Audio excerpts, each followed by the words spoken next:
여러분 안녕하세요. 권태웅입니다.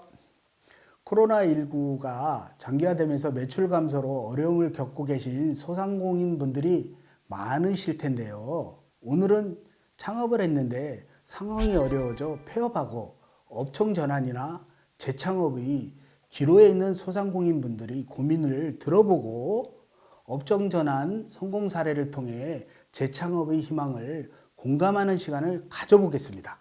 먼저 재창업을 준비하시는 사업주분들의 이야기를 들어봤습니다. 화면으로 만나보시죠. 아이템이죠. 당장 돈을 많이 벌 수 있는 아이템이 무엇이 있는지, 어떤 아이템으로 재창업하는 게 좋은지 제일 큰 고민이에요.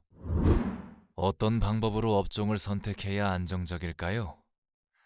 이번엔 정말 실패하면 안 되는데, 돈이 되어야 일을 오래 할 수 있을 것 같아요. 아마 많은 분들이 공감하셨을 것입니다. 창업을 준비하며 가장 먼저 떠올리는 생각은 당장 돈을 많이 버는 아이템을 생각합니다. 한마디로 요즘 유행하는 아이템을 우선적으로 생각하기 쉽습니다. 그런 아이템은 없거든요. 앞서 인터뷰에서도 재창업자들의 고민을 들어보셨지만 업종 선택은 쉽지 않습니다. 한 조사기관에 따르면 우리나라 창업시장에는 약 3만여 종의 업종이 존재한다고 하는데요. 수많은 업종 중에서 나와 딱 맞는 업종을 찾기란 어렵습니다. 그래서 업종 전환을 원하는 소상공인 분들이 새롭게 업종을 선택할 때 반드시 짚고 넘어가야 할 세 가지가 있습니다. 첫째는 내가 잘하는 것이 무엇인가를 찾는 것입니다. 찬스는 내가 잘하고 있는 상황에서 만들어지는 것이지 전략이 만들어주는 것이 아닙니다. 한마디로 내가 잘하는 일에 집중하면 기회가 생길 가능성이 높다는 이야기죠. 둘째는 내가 좋아하는 것이 무엇인가인데요. 보통의 고객은 첫 번째로 최고의 상품과 가치에서 차이점을 찾습니다. 중요한 거죠. 셋째, 누가 봐도 바람직한 창업인가입니다. 이것을 확인할 수 있는 좋은 방법이 있는데요. 내가 창업할 분야를 제대로 2시간 동안 주변의 많은 사람들 앞에서 자랑할 수 있어야 합니다.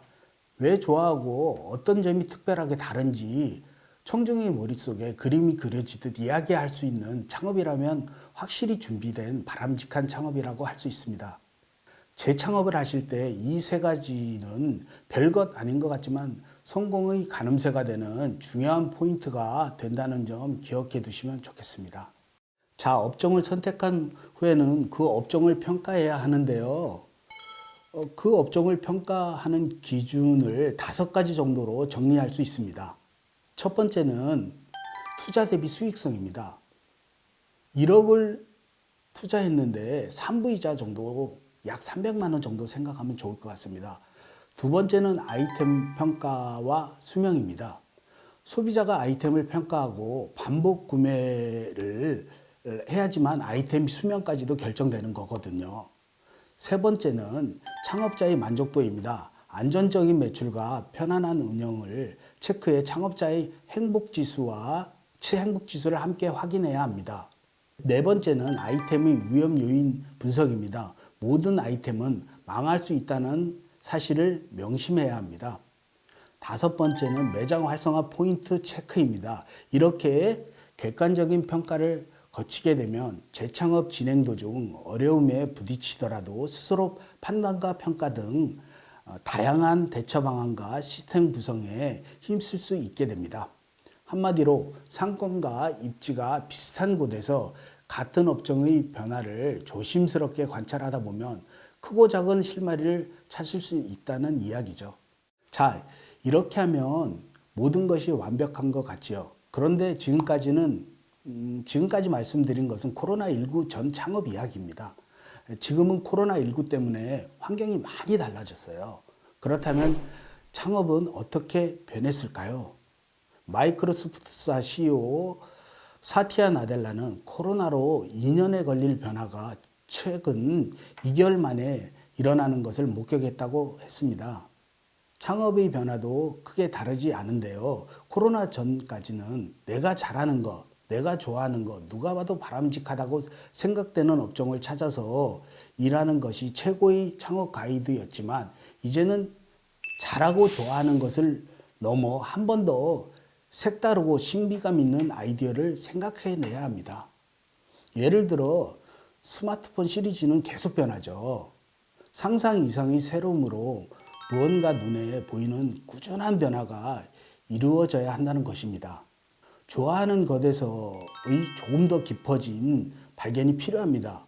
그리고 잘하는 일에서의 또 다른 차별화가 필요합니다. 그런데 여기서 중요한 것은 이렇게 진행되는 일들이 100년 이상 갈 수 있는 올바른 일인지 따져봐야 된다는 것이죠. 그렇다면 코로나와 함께 변화된 창업자의 아이디어, 정보 수집 방법과 선택 방법은 과연 무엇이 있을까요? 먼저 한 창업자의 이야기를 들어보시죠. 저는 맛집 다니기와 전통 찻집 다니기를 참 좋아합니다.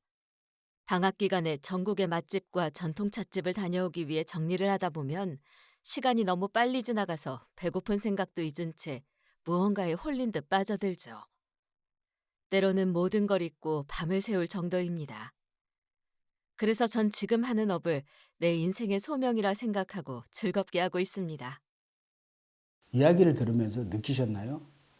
그 일만 하면 시간 가는 줄 모르게 즐거운 일 있잖아요. 그런 게 최고입니다. 이것이 창업 아이템을 고르는 첫 번째 팁입니다. 나에게 그런 즐거운 일이 있었는지 먼저 한번 생각해 봐야죠.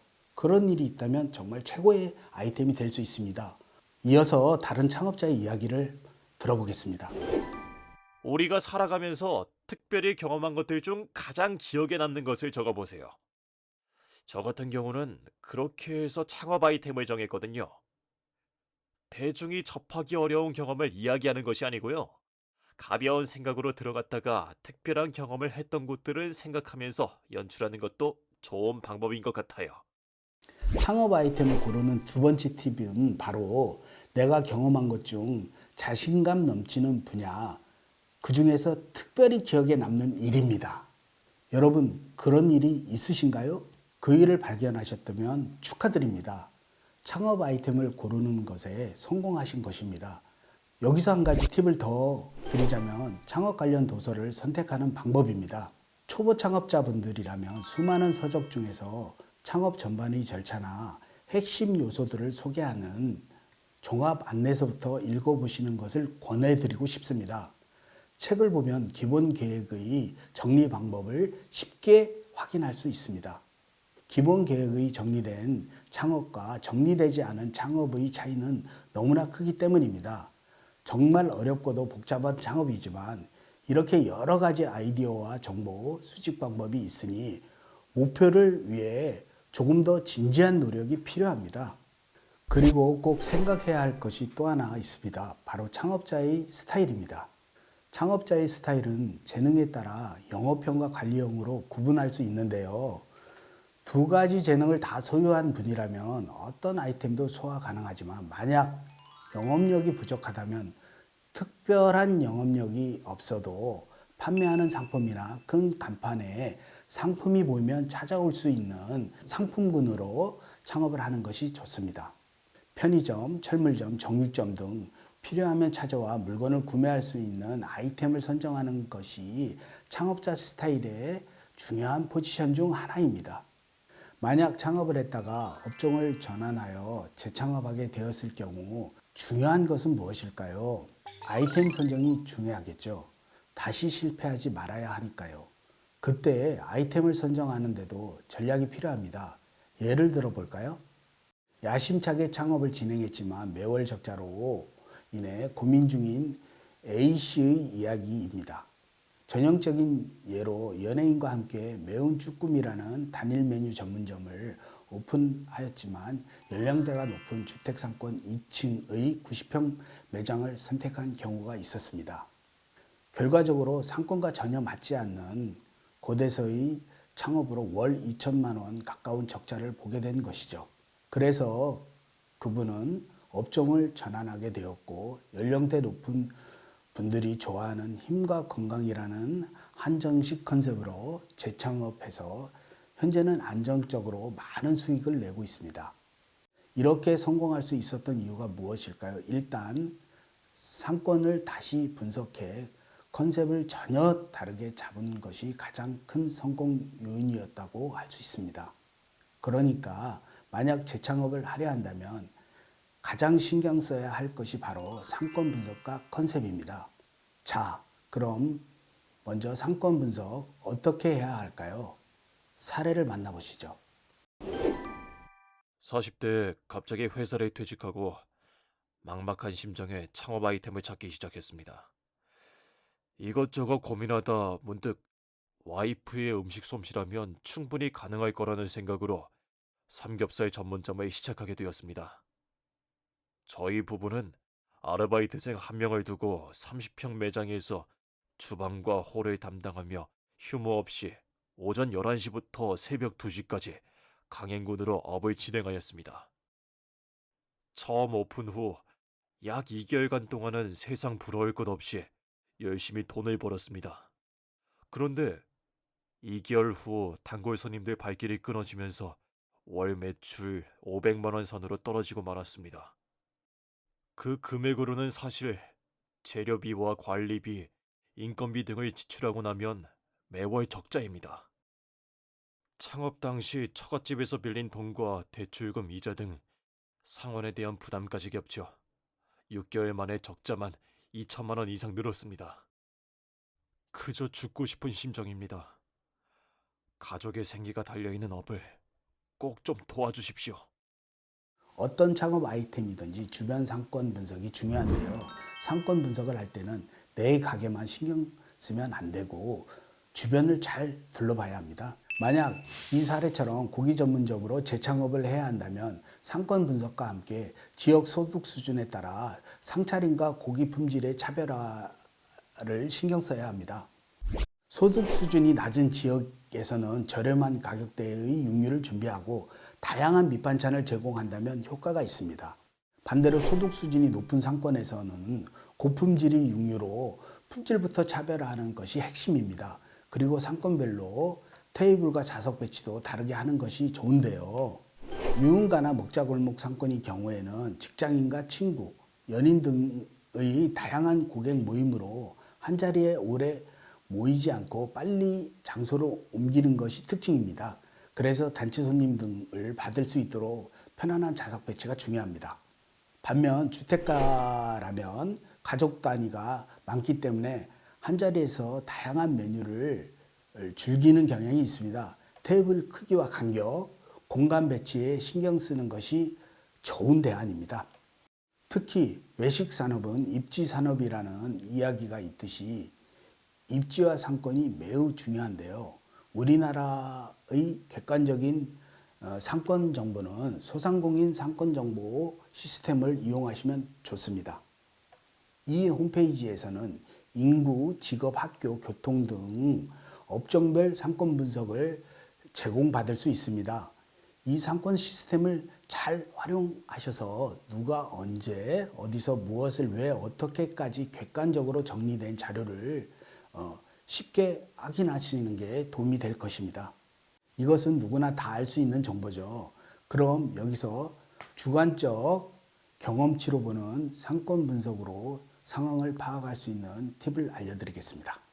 첫 번째로 조금 더 확실한 분석적 접근이 필요성입니다.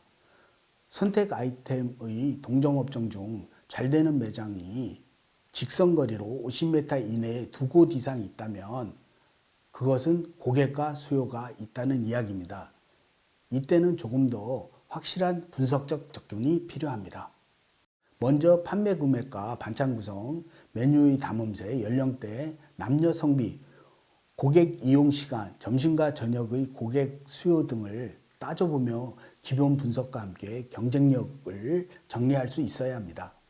한마디로 조사된 경쟁력을 가지고 비슷한 타겟을 선정해 소비자층에 맞춰서 아이템을 만들면 실패 확률을 줄일 수 있고요.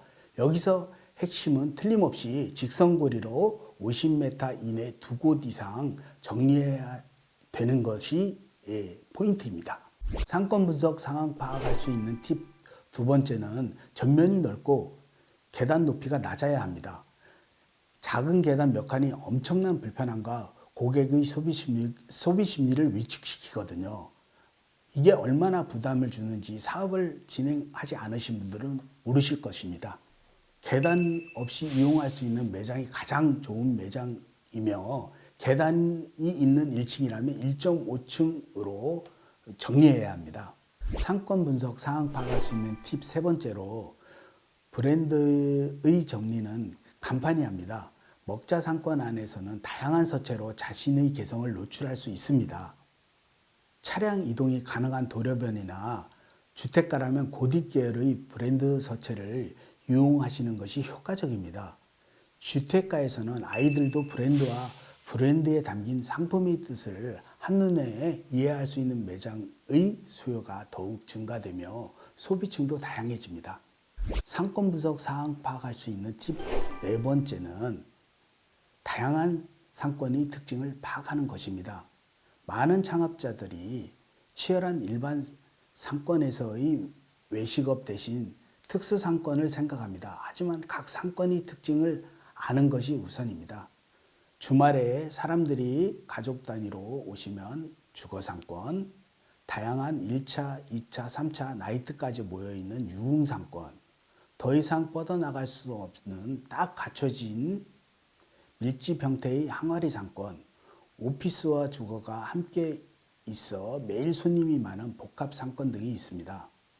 유흥 상권에서 금요일, 토요일, 일요일만 영업을 할 것인지, 오피스 상권에서 월요일부터 금요일까지 영업을 할 것인지, 오피스와 주거가 있는 상권에서 7일간 영업을 할 것인지, 각 상권의 장단점을 정리해 내 아이템과 창업자의 다양한 조건이 어느 시장, 어느 상권에 들어가야 하는지 철저히 따져보는 것이 무엇보다 중요합니다.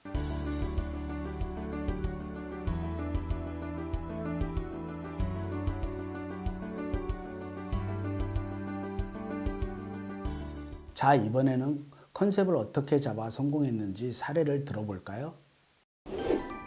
누가, 언제, 어디서, 무엇을, 왜, 어떻게 키우고 생산했는지 성함, 전화번호, 주문 내역, 문의사항까지도 공개하고 있습니다. 주문과 판매의 중요한 내용이나 리뷰까지도 투명하게 공개하니까 고객분들이 더 믿고 찾아와 주시는 것 같아요. 저희 집엔 단골 손님이 많아요. 자, 어떠세요? 과연 이 사장님이 성공한 이유가 무엇일까요?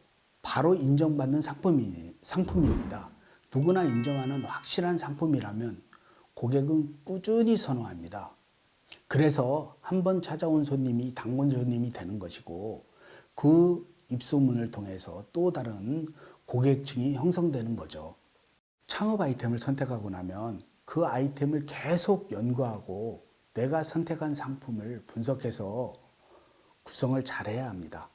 고기 전문점이라면 색다른 상품보다는 품질을 인정받을 수 있는 상품으로 고객을 모셔야 합니다. 한마디로 꾸준히 찾을 수 있는 메뉴를 선택해야 된다는 소리죠. 그것은 색다름을 추가한 제품이 아니라 투명한 품질을 이야기하는 것입니다. 고객이라고 생각해 보세요. 믿고 먹을 수 있는 식당을 원하지 않겠습니까? 만약 독특한 메뉴로 창업을 준비하신다면 창업 초기에 반짝하는 고객 호응으로 짧은 기간 매장 운영이 가능하지만 독특함만으로 오랫동안 고객님들과 함께 할 수는 없습니다. 사계절 매출을 올리기 위한 부가적 메뉴 개발 검토도 필요합니다. 고기 전문점 같은 경우 겨울철에는 매출이 높고 여름철에는 20-30% 매출이 떨어집니다. 그래서 새로운 메뉴, 새로운 정보로 무장해야 합니다. 저렴한 비선호 부위를 사용한 2인분 주문에 4인분 같은 산더미 불고기 냉채, 시원한 김치 국물을 이용한 김치말이 국수, 숙취 해소에 좋은 엄나무 얼큰이 칼국수, 해초류, 젓갈류, 해산물, 수제 소세지, 치즈 등 계절 별미 등을 판매한다면 고객 만족도를 높일 수 있습니다. 이렇게 상권 분석과 컨셉을 새로 정할 때 어떤 부분이 중요할지 사례를 통해 고민해 보았는데요. 이렇게 성공적으로 재창업 아이템을 선택한 후에도 사업자분들이 느낄 수 있는 막막함이 있죠.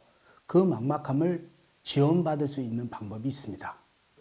먼저 신용회복위원회에 재창업 자금 지원입니다. 신용회복위원회에서는 창업을 할 때 발생된 금융기관 채무들을 분할 상환 조정 신청과 중소기업진흥원을 통한 대출을 동시에 진행하여 재창업을 도와주고 있습니다. 중소기업인 재창업 지원의 경우 총 채무 금액이 30억 원 이하인 재창업 사업자들을 대상으로 하고 있습니다. 재창업의 경우 신용에 문제가 있는 분들이 대부분이기 때문에 신용회복위원회를 시작으로 재창업 비용을 확인하여 접근하는 것이 더욱더 좋은 방법입니다. 또 서울지방 중소벤처기업청 비즈니스 지원단과 창업 지원 포털 K-스타트업을 통해 다양한 지원을 받을 수 있는데요. 정책 자금을 활용하실 경우에도 무리한 보증이나 대출보다는 지원 사업을 활용하신다면 초기에 시제품 지원이나 디자인 지원, 마케팅 비용 등을 도움받을 수 있습니다. 다음으로 신사업 창업사관학교에서도 도움을 받을 수 있습니다. 신사업 창업사관학교는 국내외 새로운 사업 아이디어를 소개하고 유망한 예비 창업자들을 위한 교육과 창업 자금까지 지원해주고 있습니다. 아이디어를 얻고 싶거나 아이디어는 있는데 어떻게 시작해야 할지 모르겠다 하시는 분들은 이곳을 참고하셔서 유용하게 이용해 보시면 좋겠습니다. 끝으로 한 말씀 더 붙이겠습니다. 부부가 함께하는 사업을 하시면 간혹 꼭 밖으로 두시는 사장님들이 있습니다. 많죠. 매장에 있으면 재미도 없고 별로 할 말도 없기 때문이죠. 하지만 밖에 나가면 알아주잖아요. 네, 말할 기회도 많이 주고요. 그런데 이게 쓸데없는 일이 아니라 쓸데있는 일입니다. 창업은 내 생각을 이야기하고 상대방과 대화하는 데서 발전하는 것입니다. 업종은 판매하는 상품의 종류이고요. 업태는 상품의 판매 방법의 차이에 따른 분류인데요. 대화는 업태의 발전입니다. 밖으로 도는 남편의 이야기를 들어주면서 발전적인 업태의 방향을 이야기할 수 있도록 힘을 주시기 바랍니다. 많은 창업자가 업종에만 엄청난 차별화와 가치를 연구하지만 업종은 선택하면 최소 6개월은 진행해야 합니다. 이때 선택한 업종을 어떤 방법으로 판매 방식에 차이를 줄 것인가를 남편과 꾸준히 상의하신다면 절대 망할 일이 없거든요. 오늘은 업종 전환을 하거나 재취업을 할 때 겪는 다양한 고민을 살펴봤는데요. 창업을 준비하며 답답한 부분이 좀 해소되셨나요? 폐업과 업종 전환, 재창업의 기로에 있는 소상공인 분들이 성공하는 그날까지 희망을 가지고 힘내시기 바랍니다. 정말 감사합니다.